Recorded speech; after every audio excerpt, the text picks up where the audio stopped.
പ്രിയമുള്ള മുഅ്മിനീങ്ങളെ, പ്രത്യേകിച്ച് ഞാൻ സഹോദരിമാരോടാണ് ഈ സംസാരിക്കുന്നത് എന്ന് കരുതി സഹോദരങ്ങൾ കേൾക്കണ്ട എന്നല്ല. നമ്മളെപ്പോഴും കേൾക്കാറുണ്ട് പുരുഷന്മാരുടെ കടമകളെപ്പറ്റി. ഒരു ഭാര്യയെ അല്ലെങ്കിൽ ഉമ്മയെ, മകളെ, സഹോദരിയെ ഒരു പുരുഷൻ എങ്ങനെയാണ് നോക്കേണ്ടത്, അവൻ ഏത് നിലപാടാണ് സ്വീകരിക്കേണ്ടത്, ഭാര്യമാർക്ക് കൊടുത്ത കടമകൾ എന്തൊക്കെയാണ്, അതുപോലെ ഉമ്മമാർക്ക് കൊടുത്ത കടമകൾ എന്തൊക്കെയാണ്, പെൺമക്കൾക്ക് കൊടുത്ത കടമകൾ എന്തൊക്കെയാണ്, ഇങ്ങനെ പല വഅലുകളിലൂടെയും നസീഹത്തുകളിലൂടെയും ക്ലാസ്സുകളിലൂടെയും ഒക്കെ നമ്മളെപ്പോഴും കേൾക്കുന്നവനാണ്.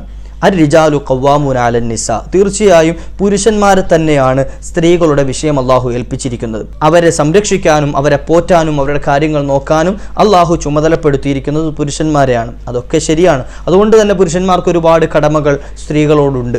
തൻ്റെ ഭാര്യയെ കൃത്യമായി നോക്കേണ്ടത്, എങ്ങനെയാണ് അവർക്ക് ചെലവിന് കൊടുക്കേണ്ടത്, അതുപോലെ തന്നെ ഉമ്മയോട് എങ്ങനെ പെരുമാറണം, മക്കളോട് എങ്ങനെ പെരുമാറണം, ഇതൊക്കെ വളരെ വ്യക്തമായി പരിശുദ്ധ ഇസ്ലാം ഹബീബായ റസൂലുള്ളാഹി സ്വല്ലല്ലാഹു അലൈഹി വസല്ലമ തങ്ങൾ നമ്മെ പഠിപ്പിക്കുന്നുണ്ട്. കൂട്ടത്തിൽ പറയട്ടെ, ഭാര്യമാർക്കും സ്ത്രീകൾക്കും പുരുഷന്മാരോട് ഒരുപാട് കടമകളുണ്ട്. അത് പാലിക്കാത്ത പക്ഷം നാളെ യജമാനനായ റബ്ബിൻ്റെ മുമ്പിൽ വല്ലാതെ പ്രയാസപ്പെടേണ്ടി വരും. അതുകൊണ്ട് എൻ്റെ പ്രിയപ്പെട്ട സഹോദരങ്ങൾ, സഹോദരിമാർ, ഉമ്മമാർ, എൻ്റെ ഈ ശബ്ദം ഒന്ന് ശ്രവിക്കണേ. ഒരല്പസമയം ഒരു ഭാര്യ തൻ്റെ ഭർത്താവിനോട് എങ്ങനെയാണ് പെരുമാറേണ്ടത്? പലപ്പോഴും നമ്മൾ പരാജയപ്പെട്ടു പോകാനുള്ള കാരണം അവിടെയാണ്.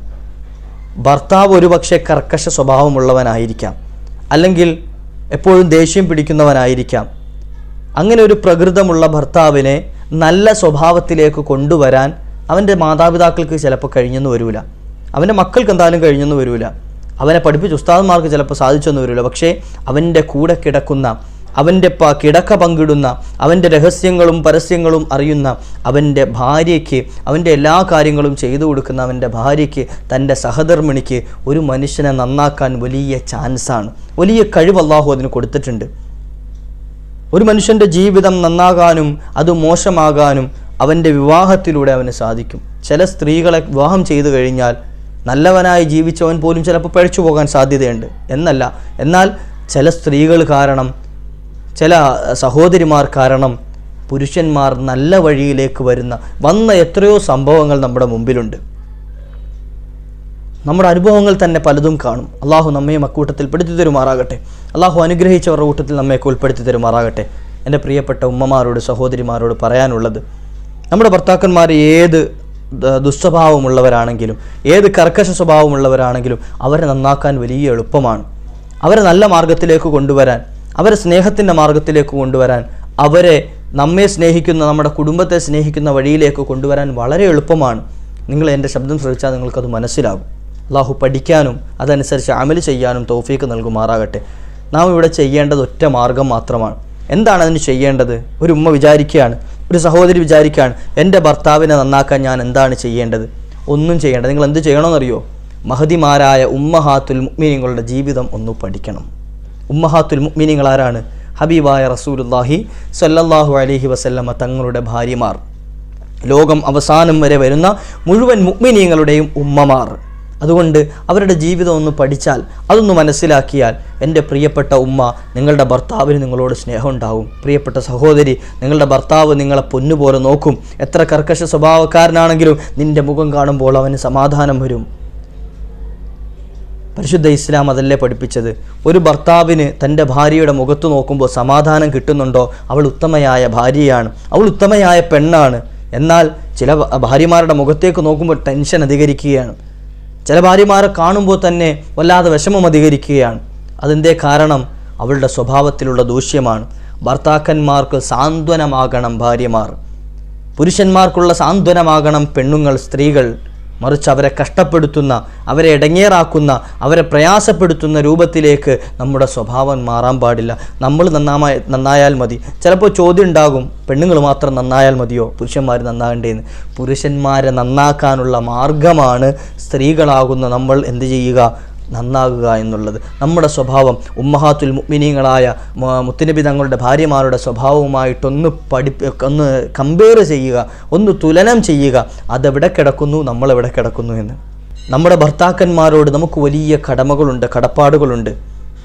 ഒരിക്കൽ നബി സല്ലല്ലാഹു അലൈഹി വസല്ലമ തങ്ങളോട് സ്വഹാബത്ത് ചോദിച്ചു, അല്ലയോ പ്രവാചകരെ സല്ലല്ലാഹു അലൈഹി വസല്ലം, ഞങ്ങൾക്കൊരവസരം തരുമോ? തങ്ങളുടെ മുമ്പിൽ ഒന്ന് സുജൂദ് ചെയ്യണം. തങ്ങളുടെ മുമ്പിൽ ഒന്ന് സുജൂദ് ചെയ്യണം, ഒന്ന് അവസരം തരുമോ? കാരണം ഞങ്ങൾക്ക് പരിശുദ്ധ ദീൻ കൊണ്ടുവന്നത് നബിയെ തങ്ങളാണ്. ഞങ്ങൾക്ക് സർവ്വ അനുഗ്രഹങ്ങളും കിട്ടിയത് തങ്ങൾ വഴിയാണ്. തങ്ങൾ തൊട്ടതിനൊക്കെ വലിയ ബറക്കത്താണ് നബിയെ. തങ്ങൾ ഞങ്ങളുടെ കൂടെയുള്ളത് ഞങ്ങൾക്ക് വലിയ നിഅമത്താണ് നബിയെ. അതുകൊണ്ട് ഞങ്ങൾക്കൊന്ന് തങ്ങളുടെ മുമ്പിൽ ഒരു ശുക്രിൻ്റെ നന്ദിയുടെ സുജൂദ് ചെയ്യാൻ അവസരം തരുമോ? അള്ളാഹിൻ്റെ ഹബീബ് സല്ലല്ലാഹു അലൈഹി വസല്ലമ തങ്ങൾ കൊടുത്ത മറുപടി, പറ്റൂല സ്വഹാബ, ചെയ്യാൻ അനുവാദമില്ല. അങ്ങനെ ഞാൻ കൽപ്പിക്കുമായിരുന്നെങ്കിൽ, സുജൂദ് ചെയ്യാൻ ഒരു സൃഷ്ടിയുടെ മുമ്പിൽ സുജൂദ് ചെയ്യാൻ ഞാൻ അനുവാദം തരുമായിരുന്നുവെങ്കിൽ, അള്ളാഹുവിൻ്റെ കൽപ്പന വരുമായിരുന്നുവെങ്കിൽ, അത് ഒരു ഭാര്യ തൻ്റെ ഭർത്താവിൻ്റെ മുമ്പിൽ സുജൂദ് ചെയ്യാൻ ഞാൻ കൽപ്പിക്കുമായിരുന്നു എന്ന് മുഹമ്മദുർ റസൂലുള്ളാഹി സ്വല്ലല്ലാഹു അലൈഹി വസല്ലം. കേൾക്ക് നിങ്ങൾ. സ്വഹാബത്ത് ചോദിച്ചു, അത്രയേറെ മഹത്വം, അല്ലെങ്കിൽ അത്രയേറെ പ്രാധാന്യം, അത്രയേറെ കടമകൾ ഭർത്താവിനോടുണ്ടോ നബിയെ ഒരു ഭാര്യയ്ക്ക്? ബീവിമാരായ ഉമ്മഹാത്തുൽ മുഅ്മിനീങ്ങൾ മഹദി ആയിഷ സിദ്ദീഖ റളിയല്ലാഹു അൻഹ, സൈനബ റളിയല്ലാഹു അൻഹ, സഫിയ റളിയല്ലാഹു അൻഹ തുടങ്ങി മുത്തുനബി തങ്ങളുടെ ഭാര്യമാരുടെ ജീവിതം നമ്മൾ പഠിക്കുമ്പോൾ ഏറ്റവും ആദ്യമായി നമ്മൾ മാതൃകയാക്കേണ്ട ഒരു ബീവിയുണ്ട്, ബീവി ഖദീജ റളിയല്ലാഹു അൻഹ.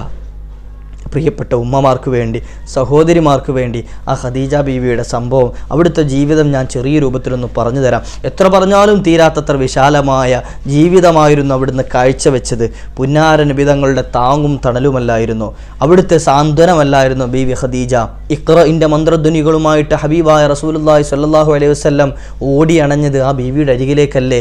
സമ്മിലൂനി സമ്മിലൂനി യാ ഖദീജ, എന്നെ ഒന്ന് പുതപ്പിട്ട് മൂടണേ ബീവി ഖദീജ, എൻ്റെ മോളെ ഖദീജ, എന്നെ ഒന്ന് പുതപ്പിട്ട് മൂടണം, എന്നെ ഒന്ന് സമാധാനപ്പെടുത്തണം, എന്നെ ഒന്ന് സാന്ത്വനപ്പെടുത്തണം. കാരണം മുത്തുനബി തങ്ങൾക്കറിയാം ഖദീജ ബീവിയുടെ അടുക്കൽ ചെന്നാൽ സാന്ത്വനം കിട്ടുമെന്ന്, ഖദീജ ബീവിയുടെ അടുക്കൽ ചെന്നാൽ സമാധാനം കിട്ടുമെന്ന്, സ്വസ്ഥത കിട്ടുമെന്ന്. അതുകൊണ്ടല്ലേ പുന്നാര നബി തങ്ങൾ ഏറ്റവും വലിയ ഉത്തരവാദിത്വം, നുബൂവത്തെന്ന റിസാലത്തെന്ന ആ വലിയ ഉത്തരവാദിത്വവും പേറി വന്നപ്പോൾ ആദ്യം ഓടി അണഞ്ഞത് തൻ്റെ ബീവിയുടെ അടുക്കലേക്കാണ്. ആ സമയത്ത് തന്നെ പൊന്നുപോലെ നോക്കിയ അബൂ താലിബ് ജീവിച്ചിരിപ്പുണ്ട്. പക്ഷേ അവിടേക്കല്ല പോയത്, മറിച്ച് ഓടി അണഞ്ഞത് മഹദിയായ ബീവിയാകുന്ന, തൻ്റെ ഭാര്യയാകുന്ന, സഹധർമ്മിണിയാകുന്ന, കരളിൻ്റെ കഷ്ണമാകുന്ന ബീവി ഖദീജ റളിയല്ലാഹു അൻഹയുടെ അടുക്കലേക്കാണ്. നമ്മുടെ ഭർത്താക്കന്മാർക്കും തോന്നണം, നമ്മുടെ അടുക്കലേക്ക് വന്നാൽ അവർക്ക് സമാധാനം കിട്ടുമെന്ന്. പുറത്തൊക്കെ പോയി ജോലി കഴിഞ്ഞ് വരുന്ന, ടെൻഷൻ അടിച്ചു വരുന്ന ഭർത്താക്കന്മാരെ വീട്ടിലേക്ക് കടന്നു വരുമ്പോൾ തന്നെ വീട്ടിലുള്ള പ്രശ്നങ്ങൾ മുഴുവൻ പറയുക, മക്കളുടെ പരാതി മുഴുവൻ പറയുക, കടക്കാർ വന്ന് ബുദ്ധിമുട്ടിച്ചത് പറയുക, പലിശക്കാർ വന്നത് പറയുക, അതുപോലെ കുറിക്കാർ വന്നത് പറയുക, തുടങ്ങി എന്തൊക്കെ ടെൻഷൻ കൊടുക്കാൻ പറ്റുമോ പ്രഷർ കുക്കറുമായിട്ടാണ് വീട്ടിൽ പെണ്ണുങ്ങൾ കാത്തു നിൽക്കുന്നത്. അത് മാറ്റിയെടുക്കണം. ഭർത്താക്കന്മാർക്ക് വീട്ടിലോട്ട് വരാൻ തന്നെ ഒരു മടിയായിരിക്കും. എന്തിനാണ് അങ്ങോട്ട് ചെല്ലുന്നത്? ഇപ്പോഴേ ആകെ ടെൻഷനാണ്, ഇനി വീട്ടിലേക്ക് ചെന്നാൽ ഈ ടെൻഷൻ ഇരട്ടിക്കുകയല്ലാതെ ഇത് കുറയൂലല്ലോ. അപ്പോൾ ഭർത്താക്കന്മാർ വീട്ടിലേക്ക് വരാൻ തന്നെ മടിക്കും. ചില ബന്ധങ്ങളൊക്കെ നഷ്ടപ്പെട്ടു പോകാൻ, നശിച്ചു പോകാൻ അത് കാരണമായി തീരും. ചില ബന്ധങ്ങളൊക്കെ പാതി വഴിയിൽ മുറിഞ്ഞു പോകുന്നത് ഇതൊക്കെ കാരണമാണ്, അല്ലാതെ ഭാര്യയുടെ സ്വഭാവം മോശമായതുകൊണ്ടല്ല. എല്ലാം തുറന്നു പറയാൻ, എല്ലാ ടെൻഷനും മറക്കാൻ ഭാര്യമാർക്കുള്ളത് ഭർത്താക്കന്മാരാണ്. പക്ഷേ ഈ പുറത്തുനിന്ന് കയറി വരുന്ന ഭർത്താക്കന്മാരുടെ മൈൻഡ് മനസ്സിലാക്കാതെ, അവരുടെ സ്വഭാവം, ഇപ്പോൾ അവരുടെ മാനസിക നില എന്താണെന്ന് മനസ്സിലാക്കാതെ ഉള്ള ടെൻഷൻ്റെ പുറമെ ഭാര്യയുടെ ടെൻഷനും കൂടെ കൊണ്ട് കമഴ്ത്തി വെക്കുമ്പോൾ പ്രിയപ്പെട്ട സഹോദരിമാരെ, അവർക്കതൊരു വലിയ ഭാരമായി തോന്നും, വലിയ ടെൻഷനായി തോന്നും. ചിലപ്പോൾ അറ്റാക്ക് വരാൻ സാധ്യത ഉണ്ടാകും, പ്രയാസങ്ങളുണ്ടാകും, ഷുഗർ കൂടും, പ്രഷർ നോർമൽ അല്ലാതാവും. ഇങ്ങനെ പല പ്രശ്നങ്ങൾക്കും അത് കാരണമായി തീരും. നമ്മുടെ ഭർത്താക്കന്മാരുടെ ജീവിതം നമ്മളായിട്ടില്ലാതാക്കരുത്. അതുകൊണ്ട് അവരെ ഒന്ന് സമാധാനപ്പെടുത്തി, സാന്ത്വനപ്പെടുത്തി മഹദി ഖദീജ റളിയല്ലാഹു അൻഹയുടെ ജീവിതം നമ്മൾ പഠിക്കണം. ഇഖ്റഇൻ മന്ത്രവുമായി ദൂതർ ഹബീബുള്ള പോയ തിരുചാരത്ത് ആറ്റലാം പൂവിനെ തഴുകിത്തലോടിയ പുന്നാരപ്പൂ സൗജത്ത് പൂവാം ഖദീജ മുത്ത്. ഇഖ്റഇൻ മന്ത്രവുമായി ദൂതർ ഹബീബുള്ള പോയി ആ തിരുചാരത്ത് ആറ്റലാം പൂവിനെ തഴുകിത്തലോടിയ പുന്നാരബി സൗജത്ത് പൂവാം ഖദീജ മുത്ത്. അമ്പവനിമ്പക്കനിയാം റസൂലിന് നൽകിയതാ കൻസത്ത് ഔവൽ നിസായിലായി പരിശുദ്ധ ദീനിനെ പുൽകി നേടി ജന്നത്ത് ഖൽബാം ഖദീജ മുത്ത് ഇഖ്റഇൻ മന്ത്രവുമായി ദൂതർ ഹബീബുള്ള പോയി ആ തിരുചാരത്ത് ആറ്റലാം പൂവിനെ തഴുകിത്തലോടിയ പുന്നാരബി സൗജത്ത് പൂവാം ഖദീജ മുത്ത്. നബി തങ്ങൾ ഓടി വന്ന് സമ്മിലൂനിയ ഖദീജ, ബീവി ഖദീജ മോളെ എന്നെ ഒന്ന് പുതപ്പിട്ട് മൂടണേ, എന്നെ ഒന്ന് സമാധാനപ്പെടുത്തണേ. അവിടുന്ന് തഴുകിത്തലോടി നബി തങ്ങളെ സാന്ത്വനപ്പെടുത്തി, നബിയെ വിഷമിക്കേണ്ട, അവിടുന്ന് പ്രയാസപ്പെടേണ്ട, തങ്ങൾ അല്ലാഹുവിൻ്റെ ദൂതനാണെന്ന്, റിസാലത്ത് കിട്ടുന്ന പ്രവാചകനാണെന്ന് എല്ലാ ലക്ഷണങ്ങളും എനിക്കറിയാമായിരുന്നു. ഞാൻ പഠിച്ചിട്ടുണ്ട് നബിയെ. തങ്ങൾ ഈ ലോകത്തിന് മുഴുവൻ കാരുണ്യമായിട്ട് വന്നതല്ലേ, എല്ലാവർക്കും സമാധാനം പകരുന്നവരല്ലേ, എല്ലാവർക്കും അത്താണിയാകുന്നവരല്ലേ. തങ്ങൾ എന്തിനാണ് ബേജാറാകുന്നത്, തങ്ങൾ എന്തിനാണ് പ്രയാസപ്പെടുന്നത്, തങ്ങൾ വിഷമിക്കേണ്ട നബിയെ എന്ന് പറഞ്ഞ് പുതപ്പിട്ട് മൂടി സാന്ത്വനപ്പെടുത്തി സമാധാനപ്പെടുത്തി. ബീവി ഖദീജ റളിയല്ലാഹു അൻഹയുടെ ജീവിതം നമുക്ക് മാതൃകയാകണം അല്ലേ? നമ്മുടെ ഭർത്താക്കന്മാർ കടന്നു വരുമ്പോൾ അവരെ സമാധാനപ്പെടുത്തുന്ന, നമ്മുടെ മുഖം കാണുമ്പോൾ സന്തോഷം തോന്നുന്ന, പണ്ടൊരു പാട്ട് കേൾക്കാറുണ്ടല്ലോ, പൂമുഖ വാതുക്കൽ സ്നേഹം വിതറുന്ന പൂന്തിങ്കളാകുന്നു ഭാര്യ എന്ന്. നമ്മൾ അങ്ങനെ ആകണം, വെറുതെ പാട്ട് കേട്ടങ്ങ് പോകുകയല്ലല്ലോ. എന്താണ് ആ പറഞ്ഞതിൻ്റെ അർത്ഥം? ഒരു ഭർത്താവ് കയറി വരുമ്പോൾ പൂമുഖത്ത് നിന്നുകൊണ്ട് ആ പുഞ്ചിരിക്കുന്ന വചനത്തോടുകൂടി, ഭർത്താവിനെ സാന്ത്വനപ്പെടുത്തുന്ന വചനത്തോടുകൂടി പൂമുഖത്ത് നിന്നുകൊണ്ട് സ്വീകരിക്കുന്ന പെണ്ണാകണം യഥാർത്ഥ ഒരു ഭാര്യ. ഭർത്താവ് കയറി വരുമ്പോൾ സോഫയമേ കാലും കയറ്റിയിരുന്നിട്ട് എന്തുണ്ട് മനുഷ്യ ഇന്ന് പുറത്തുള്ള വിശേഷം എന്ന് തിരക്കുന്നത് ഒരു യഥാർത്ഥ നല്ല കുടുംബിനിക്ക് ചോദിച്ചതല്ല. ഭർത്താവ് ഭക്ഷണം ചോദിക്കുമ്പോൾ, വെള്ളം ചോദിക്കുമ്പോൾ അടുക്കളയിലുണ്ട് പോയി എടുത്ത് തിന്നോ എന്ന് പറയുന്നത് ഒരു നല്ല ഭാര്യയ്ക്ക് യോജിച്ച പണിയല്ല. അതൊരു നല്ല പെണ്ണിൻ്റെ സ്വഭാവമേ അല്ല. ഭർത്താവ് ആവശ്യപ്പെടുന്നതിന് മുമ്പ് അവന് വേണ്ടത് അവിടെ എത്തിച്ചു കൊടുക്കണം. ഭർത്താവ് ചോദിക്കുന്നതിന് മുമ്പ് അവൻ്റെ ആവശ്യങ്ങൾ പൂർത്തീകരിച്ചു കൊടുക്കണം.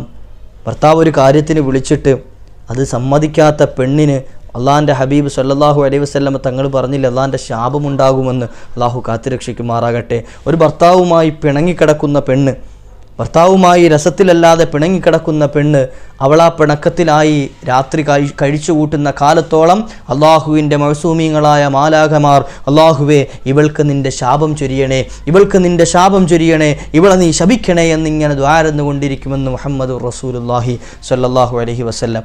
അതുകൊണ്ട് പ്രിയപ്പെട്ട ഉമ്മമാരോട്, സഹോദരിമാരോട് ഇത് കേട്ടിട്ട് ഭർത്താക്കന്മാർ ഞങ്ങൾ വലിയ ആളുകളാണ് എന്ന് കരുതി ഭാര്യമാരെ അടിച്ചമർത്തണം എന്നല്ല ഞാൻ പറയുന്നത്. അവർക്ക് നിങ്ങളും അത്താണികളാണ്, അവർക്ക് നിങ്ങളും സാന്ത്വനമാണ്.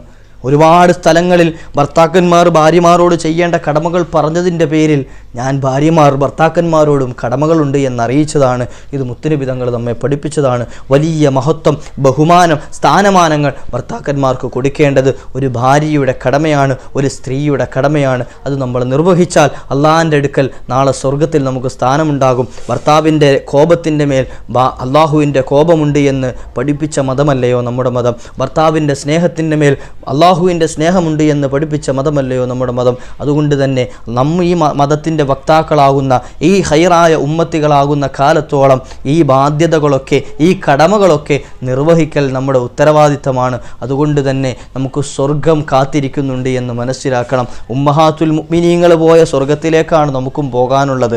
അവർ കടന്നു ചെന്ന ആ സ്വർഗ കൊട്ടാരങ്ങളിലേക്ക്, മണിമാളികകളിലേക്കാണ് നമ്മളും പ്രതീക്ഷിച്ചിരിക്കുന്നത്. അതിനുള്ള അമലുകളൊന്നും നമ്മൾ ചെയ്തിട്ടില്ല. പക്ഷേ നമുക്ക് ചെയ്യാൻ എളുപ്പമുള്ള അല്ലെങ്കിൽ ചെയ്യാൻ പറ്റുന്ന അമലുകളൊക്കെ അത് ഭംഗിയായി നിർവഹിക്കാൻ നമ്മൾ ശ്രമിക്കണം. ലാ യുകല്ലിഫുല്ലാഹു നഫ്സൻ ഇല്ലാ വുസ്അഹ. വലിയ കട്ടിപ്പണികളൊന്നും വലിയ പ്രയാസമുള്ളതൊന്നും ഒരാളോടും അല്ലാഹു സുബ്ഹാനഹു വ തആല കൽപ്പിച്ചിട്ടില്ല എന്ന് പരിശുദ്ധ ഖുർആൻ നമ്മെ പഠിപ്പിച്ചതാണ്. അതുകൊണ്ട് ഭർത്താക്കന്മാരൊരു ആവശ്യം പറയുമ്പോൾ അതെനിക്ക് പ്രയാസമാണ് എന്ന് കരുതി നമുക്കിനി എത്ര പ്രയാസമുള്ള സംഗതികളാണെങ്കിലും ഒന്ന് ചെയ്യാൻ തയ്യാറായാൽ, പരിശ്രമിക്കാൻ തയ്യാറായി കഴിഞ്ഞാൽ അത് വലിയ സന്തോഷമാണ്.